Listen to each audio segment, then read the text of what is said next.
Hello students, हमारा आज का टॉपिक है, हम वॉल्यूम सरफेस एरिया पढ़ रहे थे। तो उसमें हमारा नेक्स्ट टॉपिक है बच्चों सिलेंडर, राइट सर्कुलर सिलेंडर। इसके पहले हमने क्लास में क्या पढ़ा था? हमने पढ़ा था क्यूबॉइड और क्यूब, आपको याद होगा क्यूबॉइड और क्यूब शेप के बारे में पढ़ा था। अभी आज का हमारा टॉपिक होगा बच्चों सिलेंडर, ठीक है। तो सिलेंडर में सबसे पहले हम जानते हैं सिलेंडर है क्या। आपने देखा है राइट सर्कुलर सिलेंडर बहुत सारे देखे हैं, जैसे solid like, circular pillar, circular pipe, circular pencils, road rollers etcetera. इस टाइप के जो शेप्स हैं आपने देखे हैं are said to be in cylindrical shape. सभी किस शेप में होते हैं? सिलेंड्रिकल शेप में। सॉरी इसका वॉल्यूम कैसे फाइंड करेंगे बच्चों? Volume of cylinder is pi are square h. अब आर और एच क्या है? पाई तो कांस्टेंट है, समझ में आ रहा है कि पाई की वैल्यू तो कांस्टेंट होती है, बट दो वेरिएबल्स हैं यहाँ, आर है और एच है। क्यूबॉइड में क्या होता था? एल होता था, बी होता था और एच। यहाँ पर आप देखो तो आर है और एच है। आर क्या है बच्चों? अगर आप इस शेप को देखो तो आर इसकी रेडियस है। क्या है? ये रेडियस है। ऊपर और नीचे दोनों जो सरफेस होती है कैसी होती है बच्चों? सर्कुलर होती है। कैसी होती है? सर्कुलर। अपर पार्ट सिलेंडर का और लोअर पार्ट, जो बेस होता है और जो टॉप होता है, वो कैसा होता है? सर्कुलर होता है, ठीक है। जैसे मैं ये पेन लेता हूँ तो आप ये पेन अगर देखो तो इस पेन में ये जो इसका लोअर पोर्शन है ये कैसा है? सर्कुलर है। और ये जो अपर पोर्शन है ये भी आप देखो तो ये भी कैसा है? ये सर्कुलर दिख रहा है ना। और बाकी सरफेस कैसी है? कर्ड है। कैसी है? कर्ड है। तो इसी तरह जो सर्कुलर सरफेस है उसका रेडियस कितना है? आर। और जो टोटल हाइट है सिलेंडर की वो कितनी है? एच। तो आपको याद रखना होगा कि सिलेंडर में हमेशा कितने वेरिएबल होंगे? 2 वेरिएबल होंगे। This is the important point. Cylinder में कितने वेरिएबल होंगे? 2 वेरिएबल होंगे। अगर आप रिमाइंड करो तो क्यूबॉइड में आपने कितने वेरिएबल पढ़े थे? 3 वेरिएबल। कितने वेरिएबल? 3। कौन कौन से? L, b, h. और क्यूब में कितने वेरिएबल आपने पढ़े थे? 1 वेरिएबल, दैट इज साइड, उसको आप ए बोलते थे। याद आया? सिलेंडर में कितने वेरिएबल होंगे? 2 वेरिएबल, ठीक है, आर और एच। तो जो वॉल्यूम होगा वो कितना होगा? Pi are square h. Pi are square तो बेस का एरिया हो गया और एच हमने हाइट से मल्टीप्लाई किया तो पूरे सिलेंडर का वॉल्यूम आ गया, मतलब space occupied the whole cylinder, right. फिर C S A short form होता है। इसे कहते क्या हैं? Curved surface area. क्या कहते हैं बच्चों? Curved surface area. तो सी एस ए क्या हुआ? 2 pi R H, 2 pi R H. ऐसे ही T S A total surface area 2 pi R H. तो ये कर्ड का हो गया, कर्ड का एरिया। जो कर्ड सरफेस है ये वाली सरफेस, ये सरफेस जो दिख रही है आपको, ये देख रहे पेन, आप देख रहे हैं पेन का जो कर्ड एरिया है वो तो हो गया curved surface 2 pi R H. अगर आप टोटल की बात करोगे तो टोटल में अपर पार्ट और लोअर पार्ट भी है। ये अपर का सर्कुलर एरिया और लोअर पार्ट का एरिया। अपर का एरिया बच्चों पाई आर स्क्वायर और लोअर का एरिया भी पाई आर स्क्वायर, तो ये मिलके हो गया 2 पाई आर स्क्वायर। कितना हो गया? 2 पाई आर स्क्वायर। और हमने इसमें 2 पाई आर कॉमन लिया तो ये 2 pi R in bracket H plus R आ गया, ठीक। तो ये सिलेंडर के स्ट्रक्चर हैं और वॉल्यूम, कर्ड सरफेस एरिया और टोटल सरफेस एरिया का फॉर्मूला है। एग्जांपल देखते हैं बच्चों।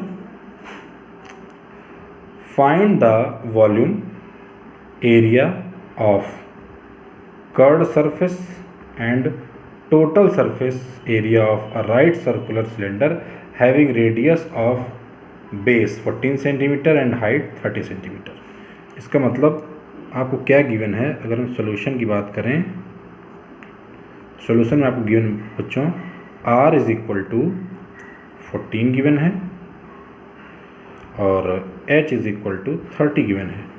ठीक है, तो वॉल्यूम फाइंड करना है, तो वॉल्यूम इज इक्वल टू होता है pi are square H. This is pi की वैल्यू हम यहाँ कितनी लेंगे, 22/7 लेते हैं, और r square 14 into 14 and h is equal to 30।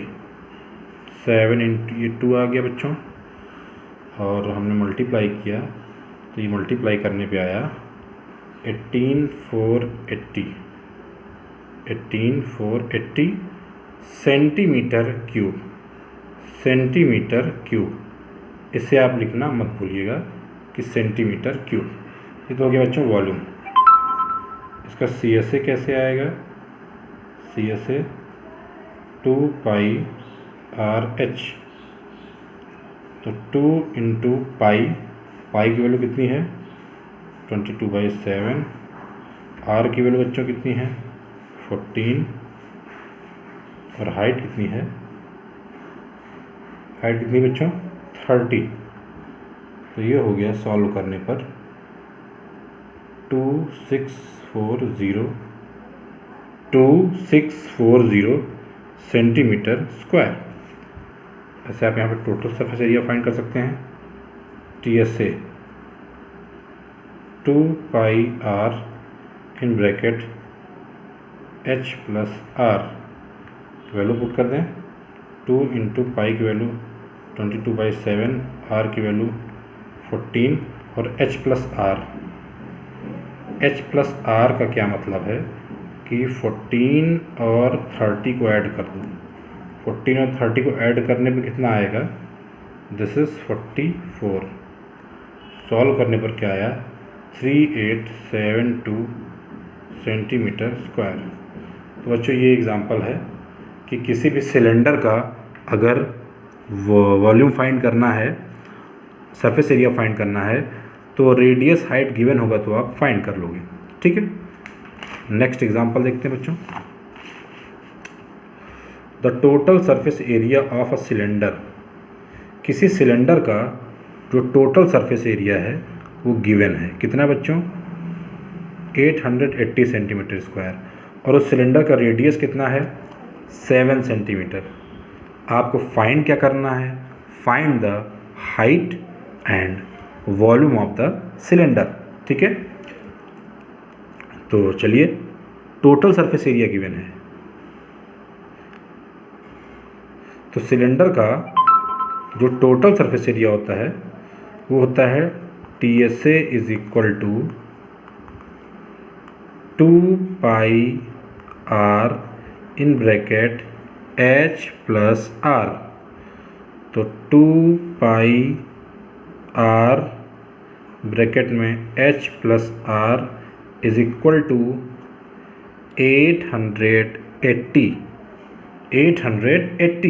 ठीक है, और इसमें आपको रेडियस गिवन है शायद, तो 2 पाई की वैल्यू 22/7, r की वैल्यू है 7 सेंटीमीटर, h प्लस r की वैल्यू है 7 इज इक्वल टू 880।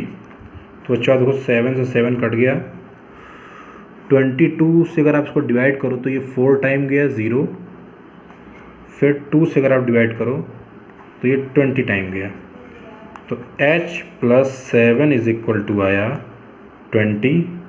ठीक है बच्चों, तो h is equal to 20 minus 7, तो h is equal to 13 centimetre. इसका मतलब सिलेंडर की हाइट कितनी आई 13 सेंटीमीटर।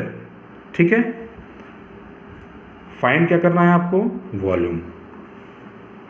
अब वॉल्यूम आप फाइंड कर सकते हैं क्योंकि we have height and radius, हमारे पास हाइट और रेडियस दोनों है, तो वॉल्यूम फाइंड किया जा सकता है। वॉल्यूम को formula pi r square h, this is 22/7 into r square मतलब कितना होगा 7 स्क्वायर इंटू हाइट 13, तो एक 7 से एक 7 तो ये कट गया, तो 22 इंटू 7 इंटू 13 से सॉल्व करोगे तो 2002 सेंटीमीटर क्यूब, कितना क्यूब। ठीक है बच्चों, तो ये है सिलेंडर का जब रेडियस और हाइट गिवन होगा तो आप वॉल्यूम फाइंड कर लेंगे। अगर एक चीज़ गिवन है, हाइट या रेडियस में से कोई एक चीज़ गिवन है, तो उसका वॉल्यूम कैसे फाइंड करेंगे? तो उसके लिए आपको टोटल सरफेस एरिया या लेटरल सरफेस एरिया भी गिवन होना चाहिए। ठीक है बच्चों, तो ये सिलेंडर का एक इंट्रोडक्शन था और उस पर बेस्ड 2 एग्जाम्पल मैंने लिए। आप इस पर बेस्ड और सारे क्वेश्चन सॉल्व करिए। बस आपको 2 चीज़ें बच्चों ध्यान रखनी है कि सिलेंडर में वेरिएबल कितने होते हैं? 2, आर और एच, रेडियस और हाइट। इन्हीं 2 से सारी चीज़ें निकल जाती हैं। ठीक है, और क्यूबॉइड और क्यूब भी बच्चों प्लीज़ आप रिवाइज़ कर लें, क्योंकि उस पर बेस्ड क्वेश्चन आते हैं हमेशा। और अभी स्कूल आपके नहीं खुले हैं, ओपन नहीं हुए हैं, तो आप घर पर ही बैठ के पढ़ें। ये मत सोचो आपकी अभी तो स्कूल नहीं खुला है हमारा और अभी तो बहुत टाइम, जो खुलेगा तब वेट करेंगे। नहीं बच्चों, टाइम जा रहा है, सारी चीज़ें स्टार्ट हो चुकी हैं। हो सकता है आप नहीं पढ़ रहे हो, आपके बगल वाला पढ़ रहा है, वो आपसे अच्छे मार्क्स लेके आएगा। तो प्लीज़ आप अपना टाइम वेस्ट मत करो। ठीक है, आप अपनी स्टडी को कंटिन्यू रखो। जो हेल्प हो आप हेल्प, आपके लिए ग्रुप भी कुछ बनाए गए हैं, आपके लिए वेबसाइट है और कॉन्टैक्ट नंबर्स भी हैं टीचर्स के। आप किसी भी तरीके की हेल्प भी ले सकते हो, बट आप अपनी स्टडी पर फोकस करो। ठीक है बच्चों, थैंक यू।